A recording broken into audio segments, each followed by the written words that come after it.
राधे राधे भक्तों, स्वागत है आपका पोथी कथा चैनल पर। तो आइए भक्तों सुने गीता प्रथम अध्याय पाठ का महत्व और लाभ। गीता में भगवान श्री कृष्ण ने रणभूमि में अर्जुन को जो ज्ञान दिया वह गीता में बताया गया है कि गीता में कुल 18 अध्याय हैं और उन सभी में अपना अपना अलग अलग महत्व है।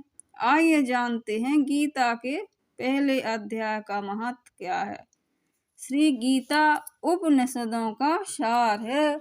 महाभारत युद्ध के समय रणभूमि में भगवान श्री कृष्ण ने अर्जुन को जो ज्ञान दिया था वह गीता में बताया गया है। गीता में ऐसी बहुत सी बातें हैं जो मनुष्य को जीवन में कई कठिनाइयों को आसान बनाती है। इतना ही नहीं, गीता पढ़ने पर मनुष्य को बहुत सी नई जानकारियां भी मिलती हैं। साथ ही हर अध्याय के नियमित पाठ का अपना लाभ और महत्व है। भगवान शिव ने देवी पार्वती को गीता के पहले अध्याय के पाठ का महत्व जो बताया वही मैं आपके लिए प्रस्तुत है। लेकिन गीता के पहले अध्याय के महत्व को जानने से पहले जान लीजिए कि श्रीमद् भागवत गीता के प्रथम अध्याय की खास बातें। गीता के पहले अध्याय का नाम अर्जुन विषाद योग है। इस अध्याय में कुरुक्षेत्र के मैदान में उपस्थित बंधुओं और संबंधियों को सामने देखकर अर्जुन के मन में उठे विषाद और मनः स्थिति का वर्णन किया गया है, जिसे संजय धृतराष्ट्र को बताते हैं। गीता का प्रथम अध्याय का महत्व। एक समय पार्वती जी ने पूछा, हे महादेव जी, किस ज्ञान के बल पर संसार के लोग आपको शिव शंकर पूजते हैं? मृगछाला ओढ़े और सभी अंगों में शमशान की विभूति लगाए, गले में सर्प और नरमुंडों की माला पहने हुए हो, इनमें तो कोई भी पवित्र नहीं है। आप किस ज्ञान से पवित्र माने जाते हैं? तब महादेव ने उत्तर दिया कि हे प्रिय सुनो, मैं गीता ज्ञान को अपने हृदय में धारण करने से पवित्र माना जाता हूँ। इस ज्ञान से मुझे बाहर के कर्म नहीं व्यापते। तब पार्वती ने कहा, हे भगवान, जिस गीता ज्ञान की आप ऐसी स्तुति करते हैं उसके श्रवण करने से कोई कृतार्थ भी हुआ है? महादेव ने उत्तर देते हुए कहा कि इस ज्ञान को सुनकर बहुत से जीव कृतार्थ हुए हैं और आगे भी होंगे। मैं तुम्हें एक पुरातन कथा सुनाता हूँ, सो सुनो। एक समय पाताल लोक में शेषनाग की शैया पर श्री नारायण जी नैन मूंद कर आनंद में मग्न थे। उस वक्त भगवान के चरण दबाते हुए महादेवी लक्ष्मी जी ने पूछा, हे प्रभु, निंद्रा और आलस तो उन पुरुषों को व्यापता है जो जीव तामसी होते हैं, फिर आप तो तीनों गुणों से अतीत हो। आप तो वासुदेव हो। आप जो नेत्र मूंद रहे हो, इससे मुझे को बड़ा आश्चर्य हो रहा है। नारायण जी ने उत्तर देते हुए कहा, हे लक्ष्मी, मुझको निंद्रा आलस नहीं व्यापता। एक शब्द रूप जो भागवत गीता है उसमें जो ज्ञान है उसके आकार रूप है। यह गीता शब्द रूप अवतार है। इस गीता में यह अंग है। 5 अध्याय मेरे मुख में है, 10 अध्याय मेरी भुजा में है, 16वां अध्याय मेरा हृदय और मन में मेरा उदर है, 17वां अध्याय मेरी जंघा है, 18वां अध्याय मेरे चरण हैं। गीता श्लोक ही मेरी नाड़ियां हैं और जो गीता के अक्षर हैं वो मेरा रोम है।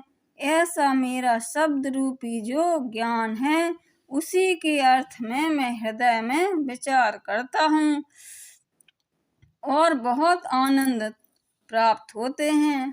लक्ष्मी जी बोली, श्री नारायण जी, जब श्री गीता का इतना ज्ञान है तो उसको सुनकर कोई जीव कृतार्थ भी हुआ है, सो मुझसे कहो।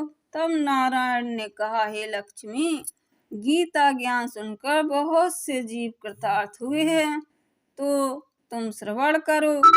एक व्यक्ति था जो चांडालों के कर्म करता और तेल नमक का व्यापार करता था। उसने एक बकरी पाली। एक दिन वह बकरी चराने के लिए वन में गया और वृक्ष से पत्ते तोड़ने लगा। वहां उसे एक सांप ने डस लिया, जिससे वह तुरंत मर गया। मरने के बाद उसने बहुत से नरक भोगे। फिर उसका जन्म बैल के रूप में हुआ। उस बैल को एक भिक्षुक ने मोल ले लिया। वह भिक्षुक उस पर चढ़कर सारे दिन मांगता, फिर जो कुछ भिक्षा मिलती वह उससे अपना पेट पालता था। अपने परिवार के साथ मिलकर खाता और बैल सारी रात द्वार पर खड़ा रहता। उसके खाने पीने का कोई भी ख्याल नहीं करता था और सुबह होते ही बैल पर चढ़कर फिर मांगने निकल जाता।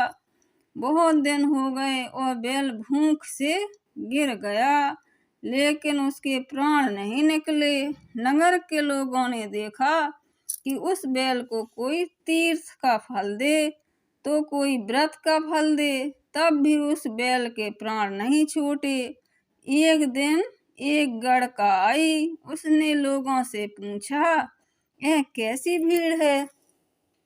तो उन्होंने कहा कि इसके प्राण नहीं निकलते, इसके पुण्यों का फल, अनेक पुण्यों का फल दे रहे हैं तो भी इसकी मुक्ति नहीं होती।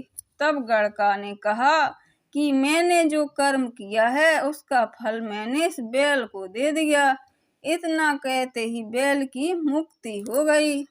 तब बैल ने एक ब्राह्मण के घर जन्म लिया। पिता ने उसका नाम सुशर्मा रखा। उसके पिता ने उसे पढ़ाया लिखाया। उसको अपने पिछले जन्म की सुध थी। उसने एक दिन मन में विचार किया कि जिस गड़का ने मुझे बैल की योनि से छुड़ाया था उसका दर्शन करूं। विप्र चलते चलते गड़का के घर गया और आप मुझे पहचानती हैं? उसने ब्राह्मण ने गड़का से कहा। तो वह बोली, तुम कौन हो? तब उसने कहा कि मैं वही बैल हूँ जिसको आपने अपने पुण्य दिए थे। तब मैं बैल की योनि से छूटा था। अब मैं विप्र के घर जन्मा हूँ। अब आप अपना पुण्य बताएं। गड़का ने कहा कि मैंने अपने जाने पुण्य नहीं किया, परंतु मेरे घर एक तोता है। वह रोज सवेरे कुछ पढ़ता है, मैं उसका वाक्य सुनती हूँ। उस पुण्य का फल मैंने तुम्हें दिया था। तब विप्र ने तोते से पूछा कि तू सवेरे क्या पढ़ता है? तोते ने कहा कि मैं पिछले जन्म में एक ब्राह्मण का पुत्र था। मेरे पिता ने मुझे गीता के पहले अध्याय का पाठ सुनाया करते थे। एक दिन मैंने गुरु से कहा कि मुझको आपने क्या पढ़ाया है? तब गुरुजी ने मुझे शाप दिया और कहा कि तू तोता बन जा। इसके बाद मैं तोता बन गया। एक दिन बहेलिया मुझे पकड़ ले आया और एक विप्र ने मुझे मोल ले लिया। वह विप्र भी अपने पुत्र को गीता का पाठ सिखाता था। तब मैंने भी यह पाठ सीख लिया। उस दिन विप्र के घर में चोर घुस गए। उन्हें धन तो प्राप्त नहीं हुआ, लेकिन वह मेरा पिंजरा उठा ले आए। उनकी यह गड़का मित्र थी। वह मुझे उसके पास ले आए, सो मैं नित्य प्रातः गीता जी के पहले अध्याय का पाठ करता हूँ, जिसे यह गड़का सुनती है, पर इस गड़का को समझ में नहीं आती। जो मैं पढ़ता हूँ वही इस गड़का ने मेरे निमित्त दिया था। वह श्री गीता जी के पहले अध्याय का फल था। तब विप्र ने कहा कि हे तोते, तू भी विप्र है, मेरे आशीर्वाद से तेरा कल्याण हो। सो हे लक्ष्मी, विप्र के इतना कहते ही वह तोता भी मुक्ति को प्राप्त हो गया। तब गड़का ने बुरे कर्म छोड़ दिए और भले कर्म ग्रहण किए और नित्य स्नान करके श्री गीता जी के प्रथम अध्याय का पाठ करना शुरू कर दिया, जिससे उसकी मुक्ति हो गई। ऐसा है गीता के प्रथम अध्याय के पाठ का महत्व। जय बोलो कृष्ण भगवान की जय। प्लीज माय चैनल सब्सक्राइब और लाइक करें।